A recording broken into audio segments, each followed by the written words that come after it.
përpara rilindjes urbane, furgonat ishin normaliteti.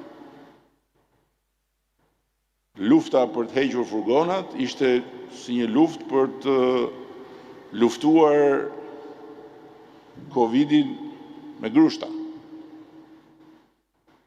Sot as nuk bëhet fjalë që ne të pretendojmë që njerëzit të jenë të kënaqur me transportin publik, pavarësisht se ka linja, ka autobus etj. Duhet nivel tjetër.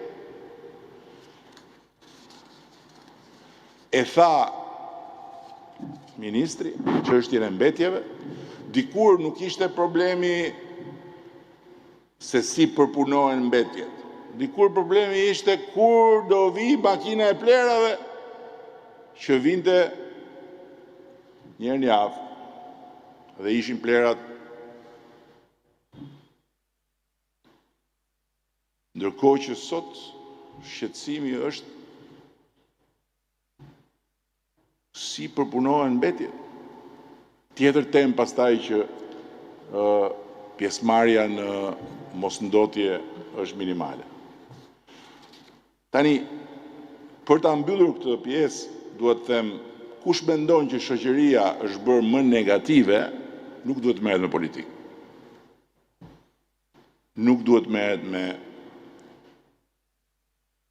punë të cilat janë funksion publik, shërbim publik. Sepse nuk e përballon dot atë që e percepton si negativitet. Është një mënyrë për ta perceptuar, por mund ta konsiderosh të tillë, po s'duhet merresh me këtë punë. Sot, kush merret me këtë punë, duhet thjesht dhe vetëm ta ketë të ndarë mendin shoqëria është bërë më kërkuese, jo më negative, më kërkuese. Se si e shpreh shoqëria kërkesën është një tjetër temë që nuk jemi këtu për këtë. Ne jemi këtu për të kuptuar se duhet kaluar në një nivel tjetër me patjetër. Dhe kjo nuk është sot një çështje shërbimesh. Kjo është një çështje ekzistenciale e shoqërisë demokratike. Është një çështje ekzistenciale e shoqërisë së ekonomisë së lirë të tregut. Është një çështje ekzistenciale e një shoqërie që bazohet tek sipërmarrja. Për të mos lejuar që pastaj Shqipëria të kthehet me kokë poshtë. Nga pritshmëritë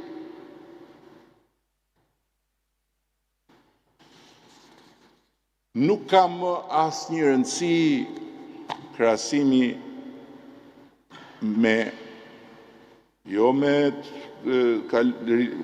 kohën para rilindjes urbane, po as me vetë rilindjen urbane, nuk ka më asnjë rëndësi se s'ka më asnjë vlerë. Ajo ka vlerë thjesht për ne për të kuptuar që jemi në gjendje t'i bëjmë gjërat edhe të bëjmë më shumë. Po krahasimi është më shumë është një arsye për të nxitur negativitet se sa për të shpjeguar ndonjë gjë. Nuk ka vlerë.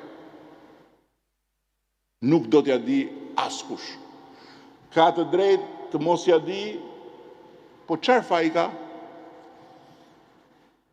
Se se nëse e shohim thjesht ka të drejtë që mos t'ja di, do dalim në konkluzionin jo s'ka të drejtë. Po çfarë faji ka? Kur thotë çam duhet mua se si ka qenë. Çam duhet mua, thot dikush që nuk e ka parë se ka pas as mendjen, edhe nëse ka pas moshën, gjithë këtë transformim, kur sot të kërkon dhe unë mendoj që nga një anë që nuk është ana jonë, kjo është një fitore për të cilën ne kemi dhënë kontributin kryesor, që Shqipëria, që shqiptarët të mos kenë sens justifikimi për ato qytete që mungojnë. Se kanë. Danë.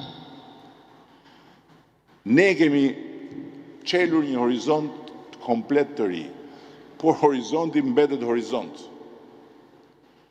Dhe standardin ne kemi vendosur vetë. Është Europa, dhe tani duhet të përputhim Europën me çdo gjë që secili në këtë vend shef.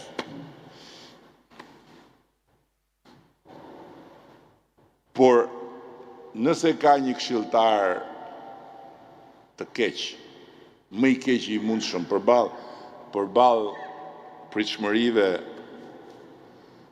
është ti kesh frikë apo ti konsiderosh irracionale. Pritshmëritë janë karburant. Varet se kush do ta marri karburantin ta përdori. A do ta përdori për ta ngjitur Shqipërinë më lart, gjë që duhet dhe mund ta bëjmë vetëm ne.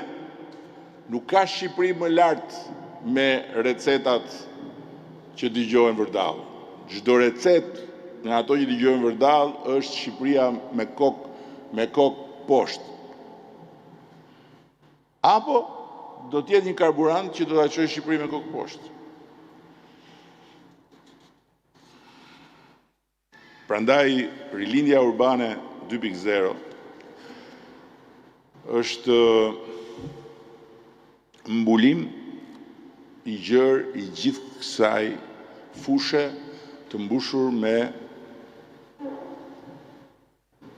lule dhe në shumë pjesë saj me ferra. Rilindja urbane 2.0 është të mos shohësh më lulet, po të fokusohesh vetëm te ferra. Lulet kush t'i shofi dhe t'i çmoj, shumë faleminderit, kush nuk i shef, prap faleminderit, duhet fokusuar tek ferrat, duhet fokusuar tek mungesat. Dhe gjithë programi i rilindjes urbane 2.0 janë mungesat. Filloi paraqitja e programit me muzet e identiteteve lokale. Duket sikur mund të duket, mbas s'duket, mund të duket sikur ore çfarë thon këta. Në fakt është e papranueshme që ne të synojmë të ngjitemi më lart si një vend turistik dhe të besojmë që ne mund ngjitemi më lart thjesht dhe vetëm duke mirëmbajtur atë që kemi. Dhe duke pranuar këtë kategori ku jemi. Kategoria ku ne jemi sot është një kategori që duhet me patjetër ta lëmë mbrapa, sepse përndryshe do të na vëri poshtë si vend turistik. Turizmi masiv.